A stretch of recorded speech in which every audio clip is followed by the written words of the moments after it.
Marcus Palermo con mister Adeola. Oggi si torna in campo ad avversari, ma occhio a quella botta di Bolzano sul secondo, conclusione che termina alta in un nell'avvio. Ora tanto possesso, tanta offensività in avanti, vedremo cosa riusciranno a trovare in questi minuti entrambe le formazioni. Grande uscita qui del portiere, ma la palla resta di 3 piedi di Bolzano che la manda sull'esterno. Cross in mezzo, arriva sul secondo palo da 50 spettatori collegati alla live.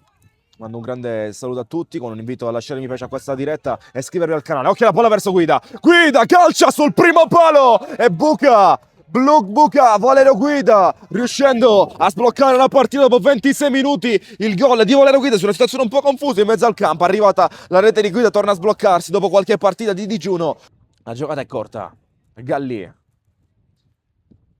Cross in mezzo, arriva il colpo di testa del capitano di Federico Scoma sull'inserimento verso il primo palo. Riesce a raddoppiare il Cuspalere, ma ha raddoppiato Scoma. Se la va a riprendere con la grinta, con lo contraddistingue. Guida sui lati, ora deve vestirsi d'Astis, ne permette la palla in mezzo, arriva Balzano, controlla e calcia, Monele Balzano, il Cus rischia di travolgere il Carini, ne fa 3 in mezz'ora, ha segnato pure Balzano da Guida che...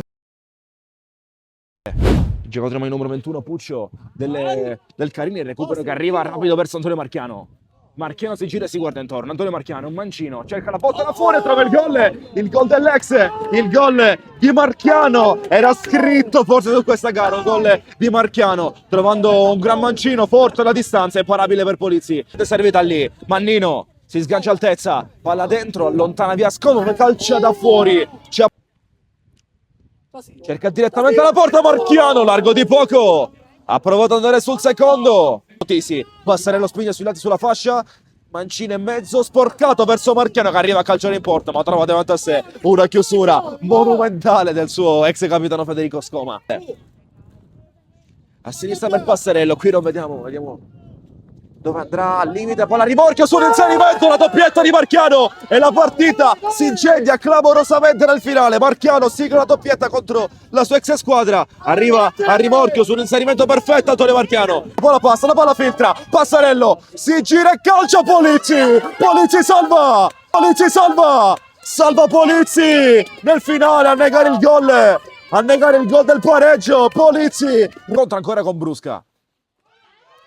Prova a scappare Marchiano, clamorosa rimonta del Città di Carini con Marchiano che ne ha segnate 3. Segna Antonio Marchiano il gol del pareggio, clamorosa rimonta, clamorosa recupero dell'ex di questa partita, della stella del Carini. Che occhio agli sviluppi corti, Failla.